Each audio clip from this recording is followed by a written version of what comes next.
Amadou Martarmbo, bonjour. Bonjour. Quel est votre diagnostic sur le Sénégal d'aujourd'hui? Le Sénégal d'aujourd'hui traverse évidemment des difficultés nombreuses.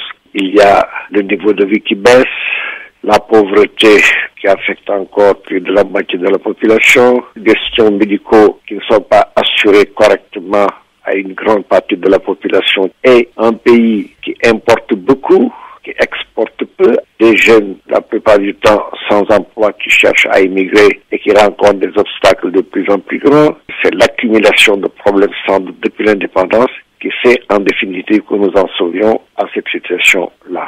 Alors vous dénoncez la concentration du pouvoir dans les mains du président Wade. Est-ce qu'il y a des pressions sur les députés, sur les juges? Je dois dire que ces pouvoirs sont exorbitants et qu'il y a aussi une immixtion permanente de l'exécutif sur le législatif et sur le judiciaire. Tout le monde sait qu'au Sénégal, la Constitution a été modifiée 15 fois depuis l'an 2000. Vous savez également des arrestations suivies de libérations, etc. C'est la raison pour laquelle d'ailleurs, pour la stabilité des institutions, la charte prévoit une cour constitutionnelle qui jugera de la régularité des lois et règlements. Et la charte prévoit également un juge des libertés auquel peuvent s'adresser ceux qui se considéraient victimes de garde à vue ou de détention préventive abusive. À quelle révision constitutionnelle pensez-vous, notamment? Il y en a plusieurs.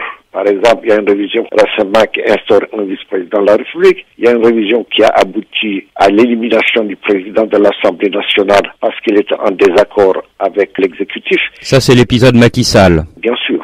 Et ça vous a choqué? Pas moi personnellement. Ça a montré que les institutions ne fonctionnent pas comme ils devraient l'être.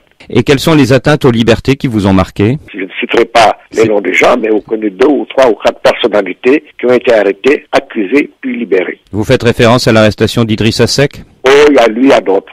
Et les arrestations de journalistes? Aussi. En revanche, il y a des gens qui paraissent avoir commis des délits et qui ne sont pas poursuivis par la justice.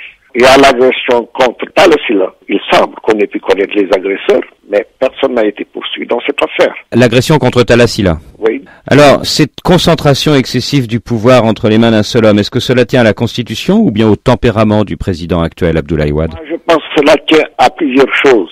Ce que vous dites certainement en sont des raisons, mais cela tient à beaucoup d'autres choses également. Cela tient à une culture de personnalisation du pouvoir qui est la règle dans beaucoup de pays africains, culture à laquelle il faut substituer maintenant une culture démocratique. Dans vos conclusions, vous préconisez un amendement de la Constitution qui interdise toute succession immédiate du président par un membre de sa famille. Est-ce que vous pensez à Karim Wade?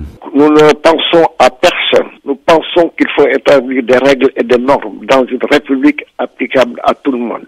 Mais ne peut-on pas vous répondre que la démocratie, c'est la liberté pour tout le monde de se présenter à une élection? Bien sûr, on peut le dire, mais votre pays n'est pas une monarchie, c'est une république. Dans le cas présent, ce sont des garde-fous pour conserver le caractère républicain de notre pays. Quand un président de la République veut se faire succéder par quelqu'un qui est son parent au premier degré, les chances ne sont plus égales parce qu'il a le pouvoir, les moyens de l'État et les moyens du pouvoir qui sont utilisés.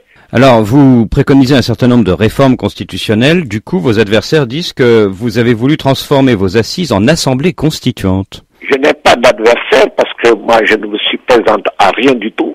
Nous ne sommes pas une constituante, nous définissons des normes et nous disons que la Constitution doit être soumise au référendum de la population. Donc, nous ne nous substituons à aucune assemblée. Il n'empêche, vous préconisez des réformes de la Constitution, ce n'est pas rien. Mais bien sûr, ce n'est pas rien, mais c'est une réflexion qui est partie de l'ensemble des populations. Amadou Martarmbo, vos assises ont été boycottées par le pouvoir, et du coup les principaux animateurs des débats ont été des membres de l'opposition ou de la société civile. Est-ce que vous n'êtes pas manipulé par cette opposition?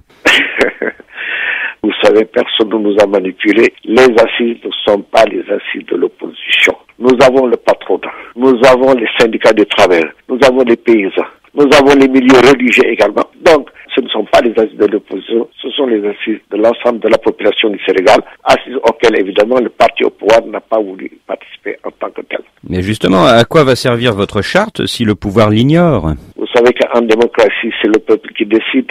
Donc, c'est le peuple qui fera appliquer la charte. Comme d'ailleurs, le peuple a commencé, lors des élections municipales, à agir dans le sens des consultations citoyennes qui ont été faites avant les élections. Consultations citoyennes qui préconisaient la transparence totale dans la gestion des collectivités locales, dans la clarté la plus totale. Alors justement, ces municipales de mars dernier ont été gagnées par l'opposition.